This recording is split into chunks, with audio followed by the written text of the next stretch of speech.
This is a meeting of the Historic District Commission. Nancy Federici and I, Peg Dooley, are co-chairs. Kristen Foote is our recording secretary, Ellen McGrath, and we're missing one of our members. And I already asked you for your names, but if you would go around anyway, so that everybody would know who we're passing time with. Oh, sorry. Oh, by the way, Mike needs no explanation. And Janelle Austin is the town council who's come here tonight. Nice to see everyone. Thank you for having me. Nancy, Bob Kimball. Oh, I'm sorry, Nancy Federici. Bob Kimball. Gary Cameron. Tom Tempest. Denise Luciano. Laura Parker. Kristen Foote. Ellen McGrath.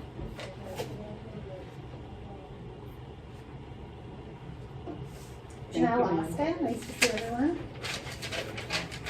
The purpose of us having this meeting tonight in particular has to do with the signage in the historic district.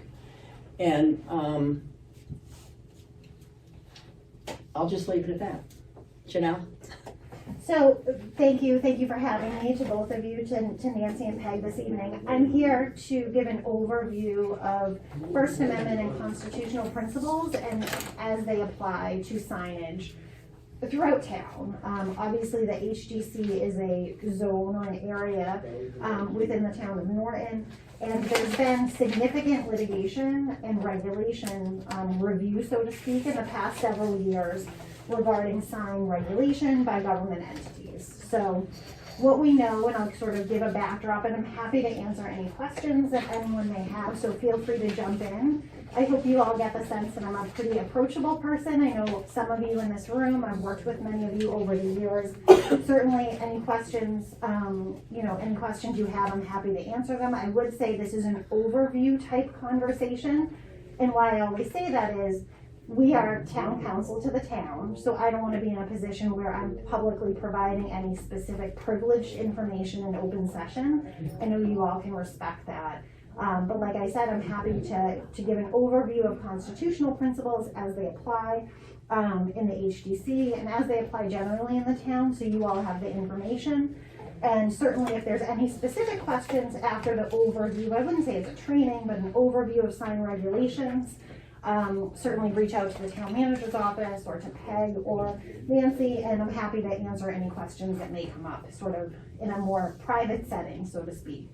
But this is for overview purposes. Essentially, the town, as you know, is a government entity. And so the regulations of signs, both on public property and what the town can do to regulate signs on private property, so someone's home, is governed by free speech principles and the First Amendment. And what we know is that the town can't make what we call content-based restrictions, which means one message or one particular viewpoint is selectively enforced versus another viewpoint. And that could be any topic on any non-commercial matter. So we're not talking about commercial signs, that's a whole other sort of avenue. But what we know is that a government entity such as the town can't make what we call content-based restrictions. And any restrictions that are made must be done in a content neutral manner. And what that means under the court's analysis is reasonable time, place, and manner restrictions. So any regulation of signs that the town adopts, usually through a zoning bylaw or a general bylaw in my experience, and you guys have a sign bylaw as you know, has to be, one, can't treat commercial speech more favorably than non-commercial speech or political speech. So we can't say, Mike's mechanic shop can have a huge billboard, but a political sign has to be 6 feet small. We know that we can't do that. We also know that we can't, in the non-commercial context, distinguish between speech, right? And say we like one religious organization over the other, we like one set of political speech or viewpoints over the other. It has to be content neutral, and the town really has to step back and say, okay, what can we regulate, if at all, if currently allowed by zoning? And we'll talk about that in a little bit. And that's really, are there traffic issues? content neutral? Are there traffic issues? Are there size issues? Are there public safety issues? Someone can't erect a billboard in the middle of an intersection where kids might be crossing the street, right? Someone can't erect a giant sign to affect sight lines for people turning. Those are the types of regulations that are permissible generally. So essentially, any attempt to regulate speech based on the content of the speech we know is going to be problematic. And why is that important? Well, both individuals and organizations really look closely at, is a community or municipality or government entity regulating that speech? Is it permissible? And if it's not permissible, in my opinion, it could subject the town or an individual to a potential civil rights case. And certainly our goal is to be proactive and minimize any liability to the town or to anyone that works with or for the town. And so in my opinion, the town is extremely limited in terms of how much it can do enforcement on political signage. I'm happy to stop there. I know that's a lot, and then we can address sort of town-specific regulations you have in place. Does anyone have any questions though before I continue? No? Okay. I think what initially has brought us to have you come speak with us is many times through the years, most recent years in particular, there have been a number of awareness issues, awareness groups. And I myself would probably be the first one to put out banners or little flags on the common regarding be it colon cancer or breast cancer or Diabetes. Alzheimer's, Yeah. etc. And I have had occasion to ask people to not put their signage out, or if I see them, I ask them that this is an historic district and we have some purview over what goes on here in terms of the members of the commission, and we simply can't allow one group as opposed to another group, or every month or 3 weeks. There are legitimate concerns and legitimate interests that are out there any month that is representing whatever awareness group, as I say. And if we allow one or two, we would have to certainly allow everyone, and there would be no end to what would be going on in the common. And we have been given somewhat responsibility over what goes on in the historic district in terms of signage, for instance. And actually, I'm almost sorry to say, the banners, the military banners, are also a concern, which you were the first one, weren't you? I think you were, which is wonderful. But having to do with within the historic district, we should have some responsibility for it, and the members that are putting such up, as well as Gay Pride in June, that was another issue, which the town board of selectmen at the time had given them carte blanche to put the signs anywhere on a municipal property in the town, be it the schools or the town hall or the town common. And it is that which we're concerned about, because you can't limit once one or two or three organizations are put up. It's not the content, it's a sign, the physical idea of just having, clutter and sign du jour and everything like that, and there are certain bylaws about it, and so that's what we're not quite sure where things fall. Offer the select board's decree on pride signs was very specific. It allowed 2 signs on the common. It allowed them for the month of June. So let's sort of start in terms of, I was able, and I appreciate Patty sending me the HDC's guidelines. And in the guidelines, as you all know, I don't know if anyone has them here tonight, in terms of signage, it specifically references the town's zoning bylaws, right? It cross-references, so to speak. So the portion that deals with signs in the HDC's guidelines references zoning. So if you go to the town's zoning bylaw, it's Article 8, and there are specific signs that don't require permits. And that includes civic organizations, religious organizations, holidays, special event decorations, or political signs. So in my opinion, the town has made a policy decision to essentially exempt those signs, political signs, we call them temporary signs, non-commercial signs, from regulation. To the extent there was a public safety hazard or another issue regarding signs, obviously the content is a different story. In my opinion, the jurisdiction would fall to the zoning enforcement officer or the building commissioner to say that there's an issue with respect to the signs. But based on the current content of the town zoning bylaws and the constitutional principles that apply to the public common, which is, for all intents and purposes, been opened up for speech, right? Different organizations will put non-commercial speech up there for civic messages, etc. The forum has essentially been opened by a policy decision of the board in consultation with the town manager's office, and political signs have been allowed, just as it would be if people were gathering in the forum and holding signs for a particular event. But Janelle, aside from what, I understand what you're saying, but we also have a separate set of guidelines that the historic district was approved when we were first created 30, 40, 50 years ago. And that, it would seem, would take precedence over the town signage bylaws, the sign, what you just made reference So to. the guidelines reference the zoning bylaw and incorporates the zoning bylaw into that section for the signs. I have it here. Did you, this signage, you do have access to our guidelines? Yes, yep. Which also incorporates Massachusetts Historic District, Yes. which is in the back of the book. And So there are it loads says- of things that you're gonna see In that the are, 40C, Yes, so it'll say general town, under, this is on page 22. General town restrictions, no sign may be erected within the historic district that is prohibited by Article 6 of the town zoning bylaws. So then if you go to the town zoning bylaws, it does not regulate, in my opinion, those categories. There's more categories, but the ones that I thought were specifically relevant for today were those civic organizations, religious, holiday special event decorations, or under subsection 6, political signs. So the town has made a policy decision regarding those categories of signs to say that there's no permitting in light of the constitutional principles, in my opinion.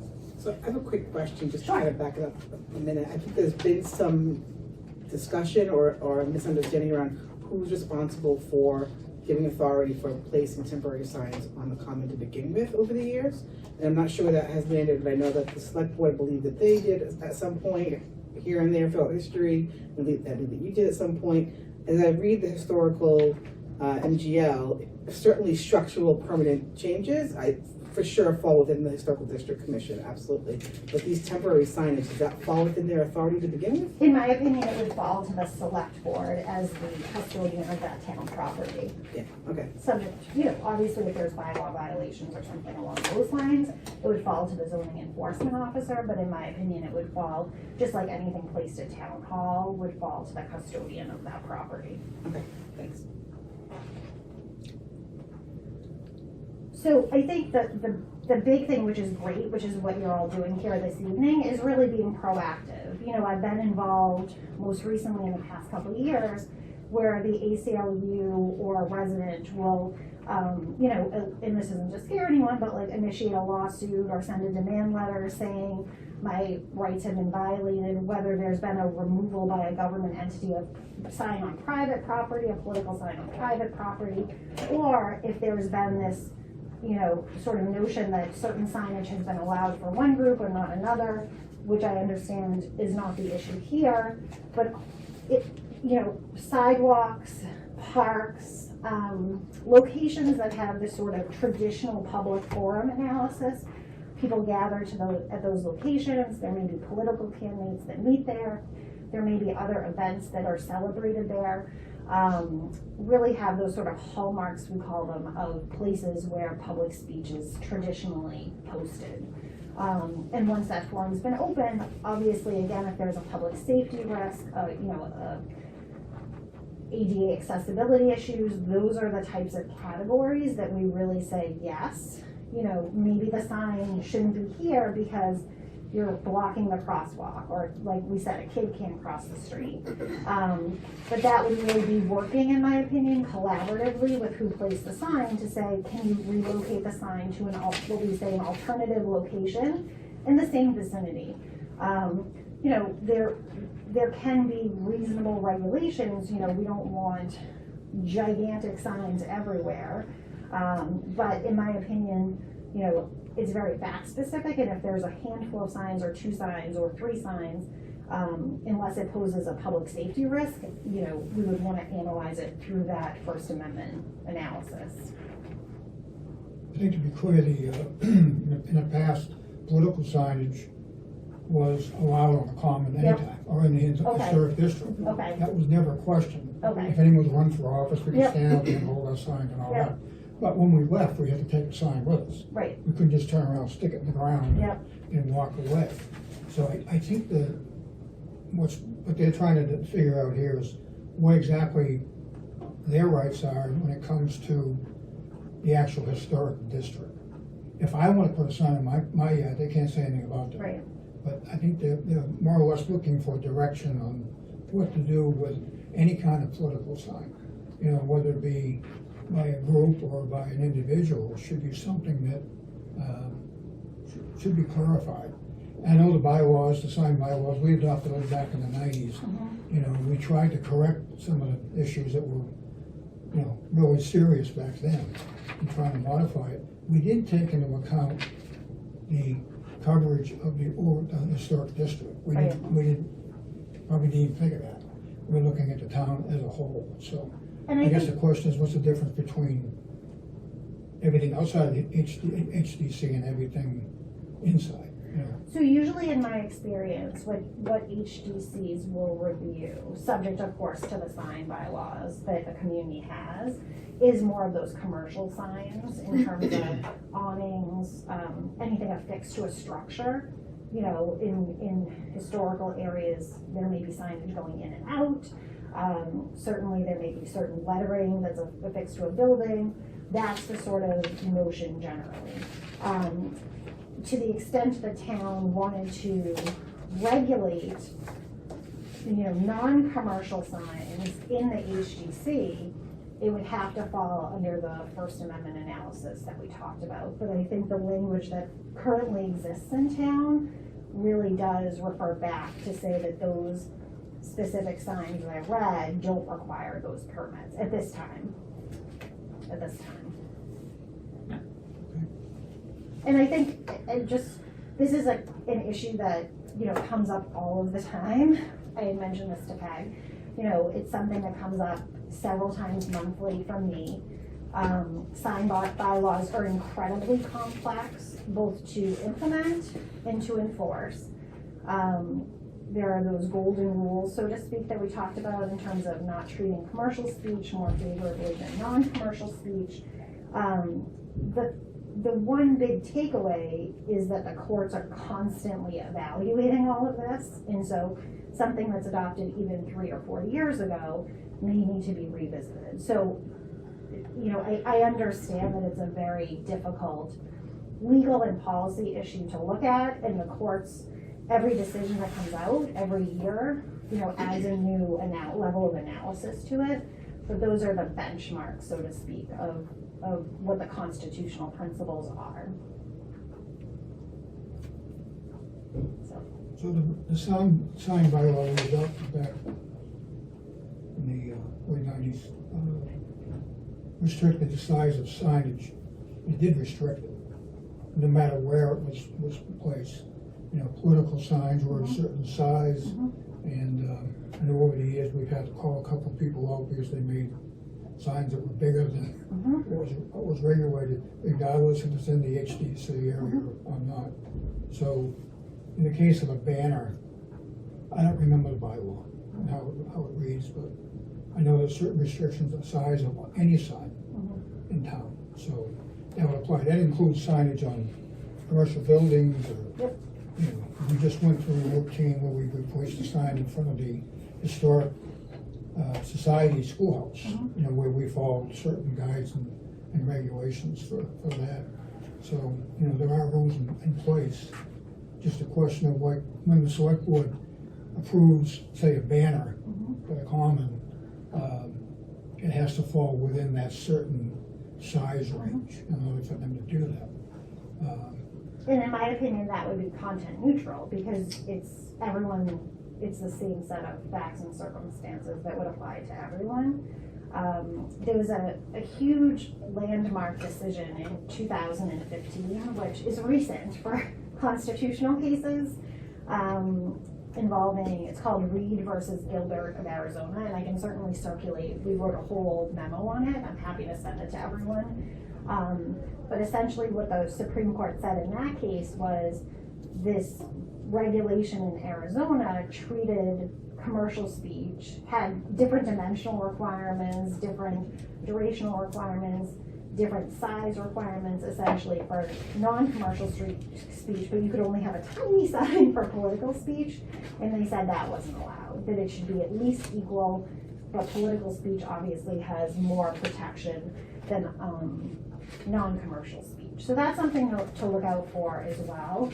There's been recent cases on durational limits, right? So all of those are things I just flag in terms of understanding it's a very fact-specific analysis in terms of, you know, can someone hold a sign, can someone place a sign? And it really comes down to what the bylaw, what the sign is and what the bylaw says. And I understand your role in all of it. I think the key is really just to be proactive and make sure that anything that's done is certainly consistent with those constitutional principles. But I understand. It's an evolving area. And it's difficult. Sure. So like, if I'm understanding correctly, signage can be put on the, say, the common, because we're specifically referring to the common. Any political signs can be put on the common, and they don't need approval. Not currently. Not Not political, like, people could stand there with political signs. Okay, so they can't be placed there, but you Right. can stand there with a sign, Yeah. 24 hours a day. Sure, if someone wants to. That's, So is that what our zoning bylaw say? Well, I know it's actually, not it practiced, but- says signs not requiring permits, political signs. Right. So anything goes pretty much. I think But they, it ultimately, you know, is a determination of the select board in terms of whether or not the town's property is gonna be opened up, right, for such purposes. So I understand that there have been certain decisions to do that, right? It would be the same as allowing signage in front of town hall here, or the police department, or the fire department, or schools, right? But are you just singling out political signs? Because I'm not seeing where there's been any designation. To me, it's one big happy family. You get a sign, you don't want to cross the First Amendment. Mhm. And therefore, you can just put that sign within reason for the size, with whatever you want. on your own property. No, Yes. on the town. No. You need the permission of the custodian of the property to do that, in my opinion. So any, let's say Alzheimer's Awareness Month, they need to go to the board and get permission to put It's not signs on. a permit requirement, it's more, are you allowing this to be on To be town left property? on the property. At the library, for instance, right? But the library isn't in the historic, well, it is in the historic district. So it would be a policy decision as to, similar to the flagpoles, right? Like, can a flag be raised here, or can a banner be placed here? And that way, the custodian of the property would say, yes or no, it's gonna block the emergency access door, Right, right? that's reasonable. And But so, I'm still not understanding it in a more simple format. So, in the town charter, it says that I'm responsible for all the property in town other than school property. So if some group wants to put signs on the town property, they would have to contact me. Okay. And then I would talk to the select board and say, you're okay with this? But we have control of town property, so anyone can put a sign on their own property, a political Sure, sign. But oh, sure. it would have to be up in the town. I'm sure the select board's not gonna allow political campaign signs to be put on town property. But same with the other groups. I mean, you know, the town common, obviously it's in a historical district, but like in every community, like in the community where I live, same thing. We have a Mary Wales Park in the center of town in the historical district, and the town common, Mary Wales Park in my town, the Boston Common. I mean, that's always where free speech is always, you know, exhibited. And so if groups come to us and Alzheimer's awareness and they want to put, is it purple flags on every single fence post like they do in my town, if they want to do it here, we're probably going to say, sure, go ahead. And whether it's opioid awareness month or whatever, Flags for Veterans Day. you know, I don't think that's what the common is for, to bring awareness to things like that. Where then is the Historic District Commission's custodial role as well? If we want to build anything on the common, then you would have a say in what we're building. Well, no, it goes beyond architecture. If I It can, goes to the landscape, it goes to basically every faction within the common. If we want to make District. any change structurally or, you know,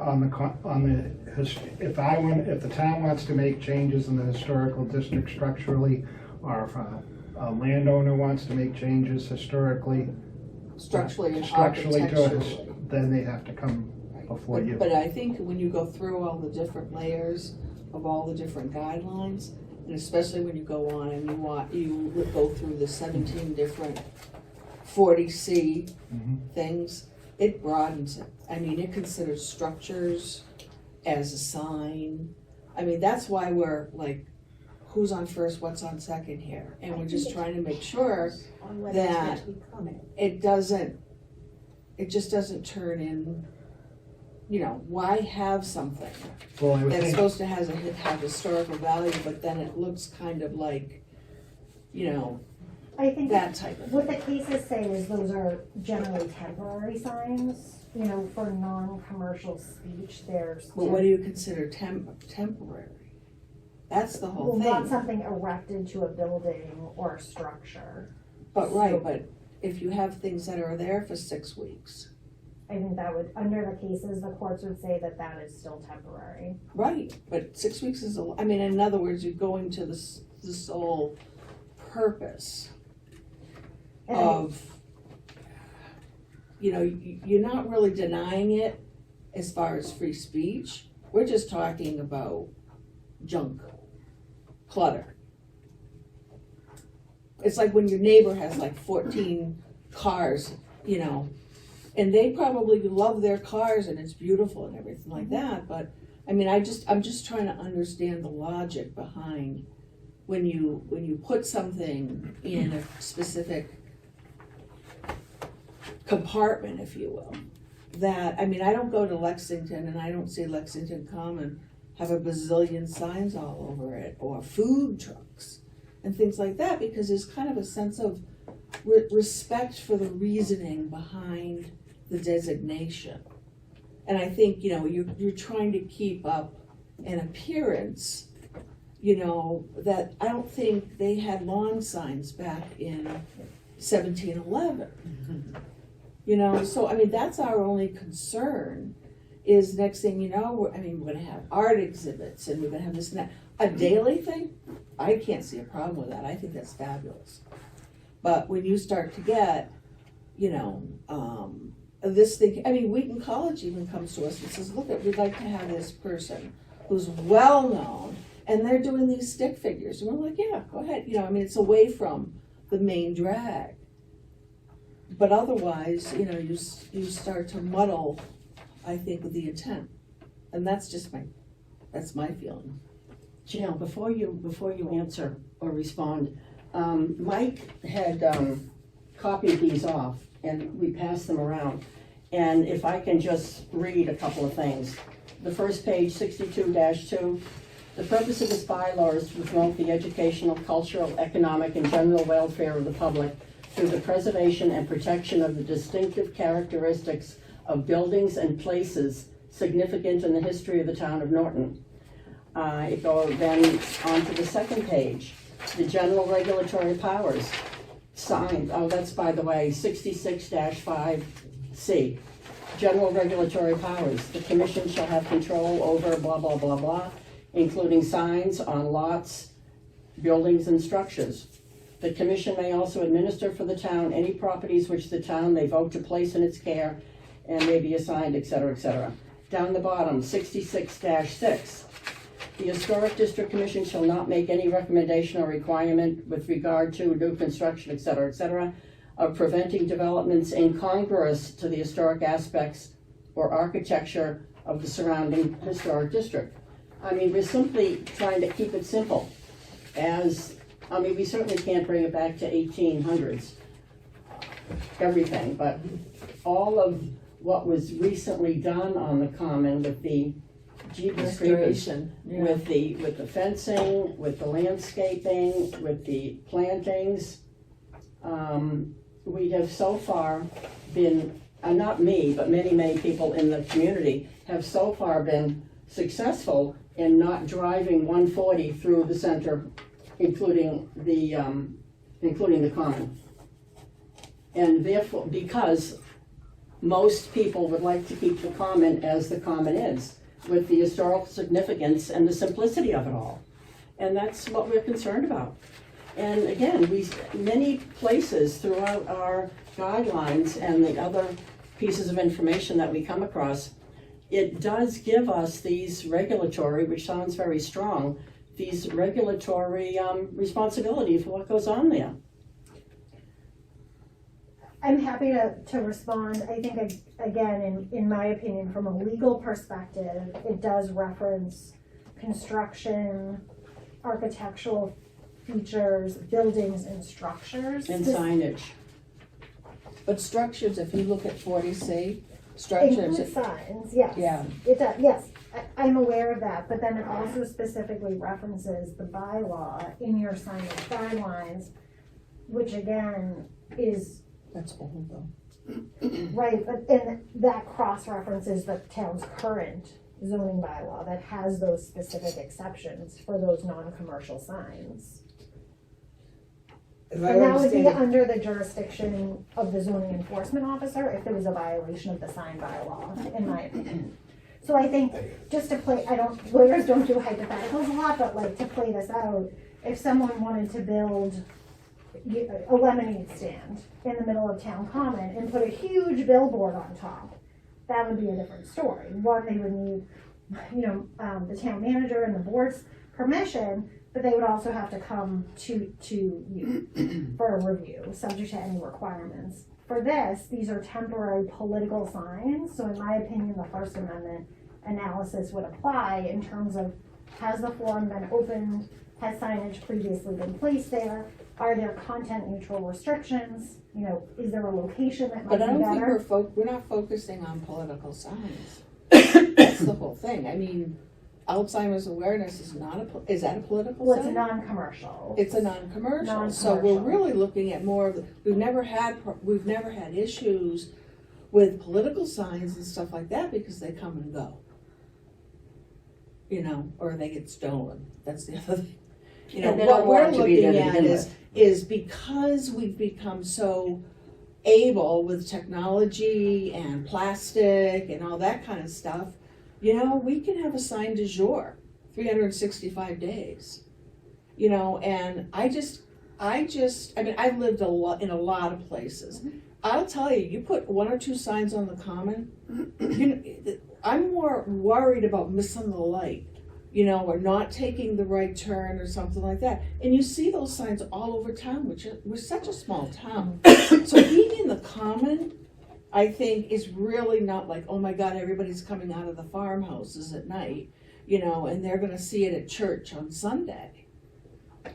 So I mean, I think that's part of the respect. I mean, before we had bylaws, I mean, if you squint your eyes and you look from the common up to CVS, it's all red signs. I mean, you might as well, people call it the red light district, and that was all before some of the bylaws, so that we would have village commercial, so that we would have more of a less commercial, Oh, Mike, thanks.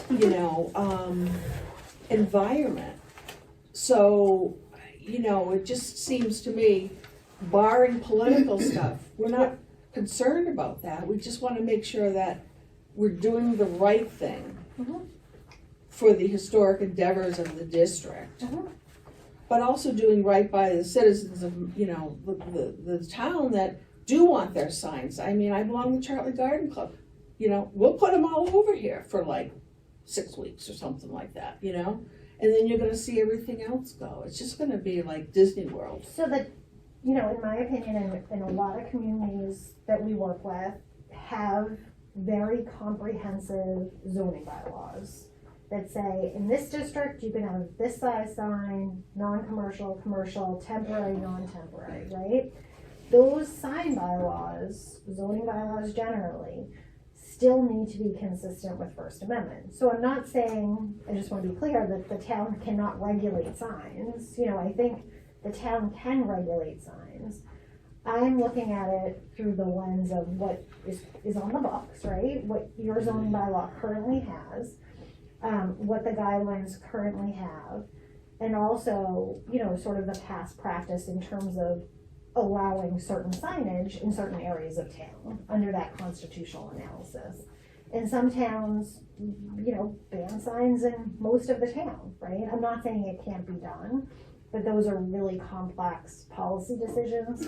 Generally, they go before the planning board for a planning board hearing. Obviously, if there's a zoning bylaw amendment, it's passed by town meeting, 2/3 vote. So there's, significant vetting that gets done in light of what those current free speech principles are. So, I'm just, I think we need to look at it through the lens of what is currently on the books, so to speak, and what the cases say.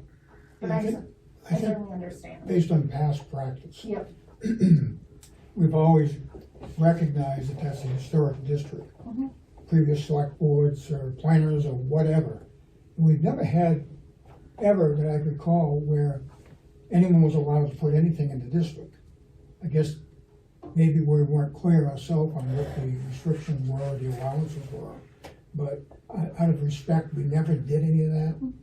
We never did anything, say on the common in particular, because that was part of the historic district. If I could ask who's put So the as far as decorations- practice goes, that really didn't happen. Once in a while you see a realtor sign pop up or, something that is non-political, it does come down. I mean, they Right, because that's do not take them authorized, down. yeah. But as far as any political signs, Christmas? Yeah, if I could ask, who's authorizing putting up the menorah and decorating for Christmas? Who is allowing the scarecrows to be decorated and left on the common for Halloween? Right. Precedent has been set. Well, I wouldn't say that. I mean, the fact that they decided to stick scarecrows really wasn't, did they get permission? It was Parks and Recreation, I'm sure they They did. didn't probably know. And because it's temporary, it would be the town, not the historic district commission that have to get Right. permission. There But is a again, we're- menorah that is erected on the Taunton Common. Do we have an issue with the menorah? No, we don't have an issue with the Christmas tree either, or the crush. Okay. But then you can't be selective though. Right, I'm sorry? it all Then you falls can't under be the same selective. umbrella. So that, It has to do with seasonal, Right. celebrations. Right, but the precedent has been set that non-commercial expressions of celebration are allowed on the Taunton Common. Well, what does that have to do with signs? It's the I same would thing. argue that a non-commercial celebration of an event should therefore be allowed on the town common. So I think, there's, legally, there's a little bit of a distinction, so I just wanna make sure everyone, and people may already know this, but the government, the town, can have its own speech, right? And many of you might have read about the recent case involving the city of Boston with the flag, right? And Boston, the Supreme Court said that the city of Boston violated an individual's constitutional rights because different flags were able to be put up on 3 different flagpoles outside Boston City Hall. And then one person was denied the right to put For the their church. flag, yes, for their flag based on the church. Ultimately, I think the award was $2.5 million in damages against the city, and they've since changed their policy. What that case tells us, and that was just this summer from the Supreme Court, is that the government has control over what we call its own speech, or government speech. So the town can decide, as a matter of policy, consistent with its charter or bylaws, what speech it's going to put forth, right? This is like proclamations to honor someone, or a celebration of a holiday season, etc. But it is different when a private citizen comes to the town and says, you know, I, Janelle Austin, want to put up a sign for this particular event or to honor this particular celebration. Can I do it? And the town has to, consistent with its policies and procedures, decide whether or not that's going to be allowed. If it's allowed, it has to be consistent with First Amendment principles, which means you can't choose one because you like the message of this group, but not the other because you don't like the message of this group. And I'm not implying that's what's happening at all. I just want to be clear because that case was pretty significant this summer, and certainly the damage award was also very significant. So I just want to make sure everyone's aware that there is this, it's called the government speech doctrine, and it allows the government to make certain decisions based on its policy relative to what it can and cannot put up on its own property as the custodian of the property, as the town manager had mentioned. But to be clear, the select board, years ago, after putting up Christmas lights a number of years, recognized the fact that there was no menorah. Yep. And that's why the fire department, went to the hassle of trying to create something to be more consistent with what the holiday And representative. theme was all Yep. about. So it's not like we're trying to ignore anything. It was something that we did out of respect to the other groups, So if I'm understanding this, at the end of the day, unless it is a permanent structure, it falls to the town manager and the select board and such to make any final decisions Regarding any of the signage or anything on any and all town property. Yes.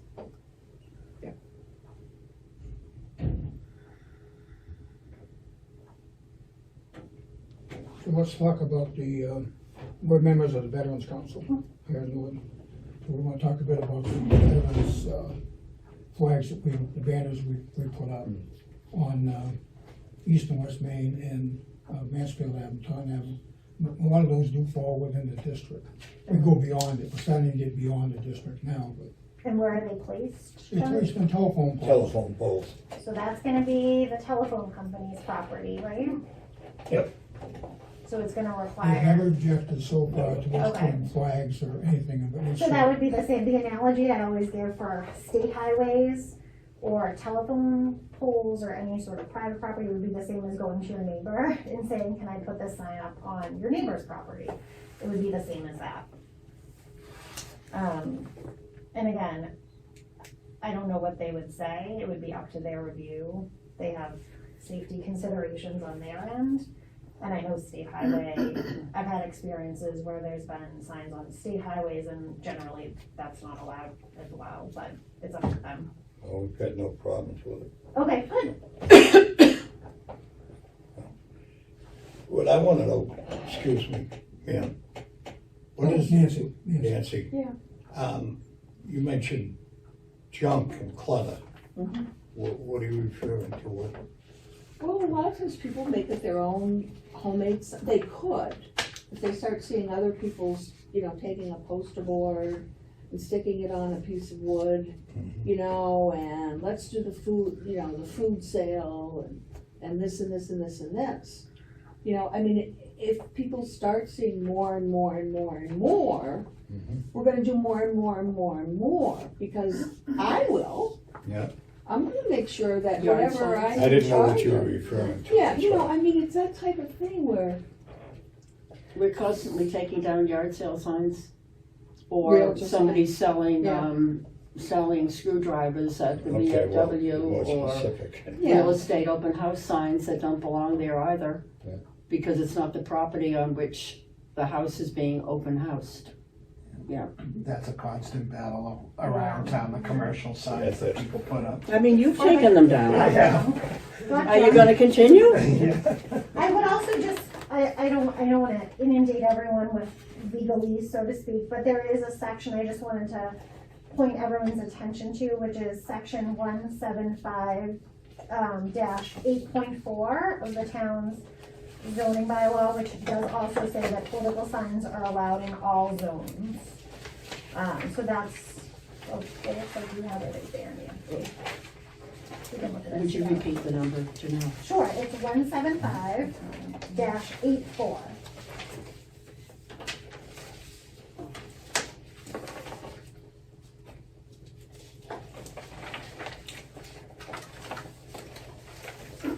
And it's subsection 5, if that's helpful.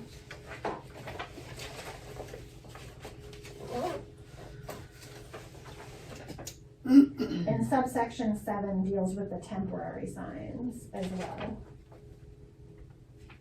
that are also allowed in all the zones. And that includes for special events, grand openings, or holidays.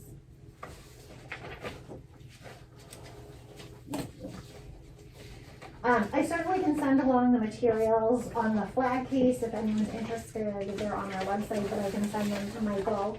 And also on that Reed Gilbert case, it's just a good overview of some of the topics that we discussed today.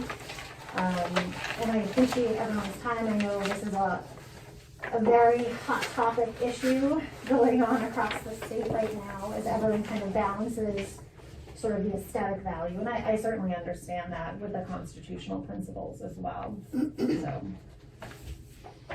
happy to answer any Thank you. questions. Thank you all. Thank you. Thank you very Thank much you. for your Thank time. you. Thank you. Nice meeting you all, that I haven't met before. Thank you, Janelle, for your Thank you. conversation and for Oh. coming out as well. Oh, of course, anytime, anytime.